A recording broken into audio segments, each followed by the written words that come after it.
Halo Sobat Seni, apa kabar? Assalamualaikum warahmatullahi wabarakatuh. Sudah lama juga saya tidak membuat video, ya mungkin setahunan ini ya. Dan mulai 2024 ini saya akan mencoba kembali menemui Anda untuk berbagi tentang dunia puisi, tentang baca puisi, tentang memahami puisi, dan lain-lain. Kali ini saya akan membantu atau berbagi tentang bagaimana memahami puisi yang berjudul Doa Para Pelaut yang Tabah, karya Sapardi Djoko Damono. Kita tahu mungkin adik-adik atau kawan-kawan yang akan mengikuti lomba di FLS 2N, ya, ini adalah puisi wajib yang akan dibacakan para peserta dalam lomba. Nah, saya akan mencoba berbagi, membantu Anda untuk memahami atau menafsir puisi yang berjudul Doa Para Pelaut yang Tabah, karya Sapardi Djoko Damono ini. Oke, Doa Para Pelaut yang Tabah. Kalau kita baca judulnya saja, sebetulnya kita sudah bisa langsung memahami ya, karena di sana kata-katanya tidak terlalu sulit untuk dipahami. Doa para pelaut yang tabah. Jadi puisi ini bercerita tentang para pelaut, ya, para pelaut yang tabah. Ya, Anda bisa bayangkan dan tafsirkan sendiri bagaimana pelaut yang tabah itu, pelaut yang dia tidak pernah mundur untuk menjadi pelaut ya. Tetapi di dalam puisi ini lebih kepada doanya, ya, doa para pelaut ini seperti apa. Nah, kalau Anda nanti membacakan puisi ini, Anda tentu saja sejak awal sudah memposisikan diri Anda atau bicara tentang pelaut, memposisikan Anda sebagai seorang pelaut, gitu ya. Pada baris pertama, kami telah berjanji kepada sejarah untuk pantang menyerah. Ya, saya kira ini diksi yang mudah dipahami. Ya, di situ kami itu, si pelaut itu berjanji kepada sejarah bahwa dia tidak akan pernah menyerah. Ya. Bukankah telah kami lalui pulau demi pulau, selaksa pulau dengan perahu yang semakin mengeras oleh air laut? Nah, ini baris ketiga, keempat, dan kelima ini seperti semacam pernyataan kami para pelaut itu bahwa selama ini dia sudah melampaui atau melalui pulau demi pulau gitu ya, dan perahu mereka itu semakin mengeras oleh air laut. Kalau Anda mau menafsir semakin mengeras oleh air laut ini, nah ini kan agak aneh ya, perahu yang mengeras. Tetapi kalau kita bayangkan perahu yang mengeras ini bisa jadi perahu yang memang sangat tabah, perahu yang sudah ditempa berpuluh-puluh tahun, beratus-ratus tahun mungkin ya di laut, sehingga dia menjadi perahu yang mengeras oleh air. Jadi dia sudah demikian kuat gitu ya untuk menantang gelombang. Nah, kemudian selalu bajakan otot-otot lengan kami ya Tuhan. Nah, ini sudah mulai ke doa. Selalu bajakan otot-otot lengan kami ya Tuhan.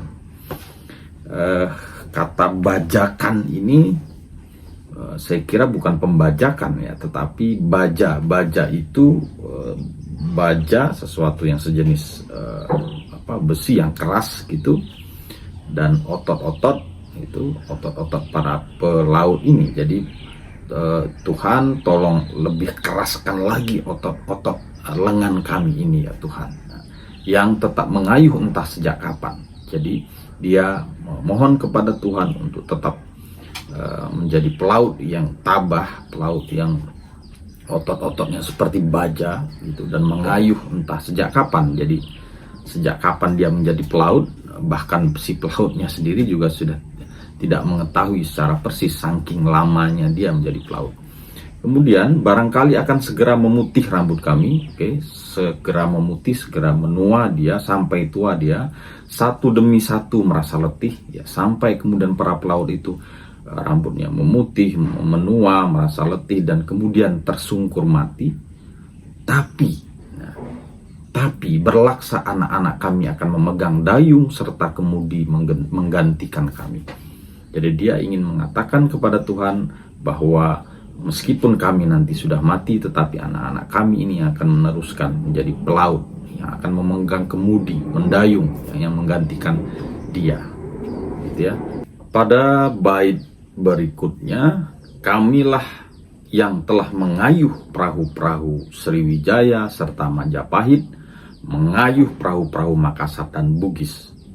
Nah, di sini disebut perahu-perahu Sriwijaya atau Majapahit, yang kita tahu itu nama kerajaan, ya. Jadi ini sudah sekian ratus tahun yang lalu. Ya, ini juga menegaskan bahwa si pelaut ini adalah pelaut yang memang telah setia dengan dunianya dari ratusan tahun yang lalu. Ada perahu-perahu Majapahit, ada Sriwijaya gitu ya. Jadi ketika puisi ini menyebut ada perahu Makassar, perahu Bugis, maka tentu saja ya tafsir kita akan menuju ke para pelaut yang berasal dari Makassar dan Bugis. Yang kita tahu memang sejak nenek moyang mereka itu adalah para pelaut. Nah, pada baris berikutnya, sebab kami telah bersekutu dengan sejarah, ya, untuk menundukkan lautan. Jadi mereka memang sudah sejak nenek moyang menjadi pelaut, dan mereka akan tetap jadi pelaut, dan itu sudah tercatat di dalam sejarah. Laut yang diam adalah sahabat kami. Laut yang diam, laut yang tenang, ya, karena laut yang tenang itu, laut yang diam itu adalah sahabat kami. Tetapi tidak hanya pada laut yang tenang yang menjadi sahabat para pelaut ini, tetapi juga laut yang memberontak. Pada baris berikutnya, laut yang memberontak dalam prahara dan topan adalah alasan paling baik untuk menguji kesetiaan dan bakti kami padamu. Nah, ini adalah cara para pelaut untuk secara religius mengabdi kepada Tuhannya, gitu ya. Pengabdian seorang hamba yang pelaut ini kepada Tuhannya adalah dengan cara menguji kesetiaannya. Menguji kesetiaan si pelaut ini bisa dengan laut yang tenang, dan bisa juga adalah laut yang memberontak itu, prahara, topan, ya, badai, itu adalah ujian bagi kesetiaan mereka untuk pengabdian mereka kepada Tuhan. Barangkali beberapa orang putus otot-otot lengannya. Itu ya, bayangan dalam proses menjadi pelaut itu tentu ada kesulitan, ada halangan, bahkan orang putus otot lengannya, yang lain pecah tulang-tulangnya gitu. Tapi anak-anak kami, jadi ini semangatnya yang perlu dibangun, tapi anak-anak kami yang setia.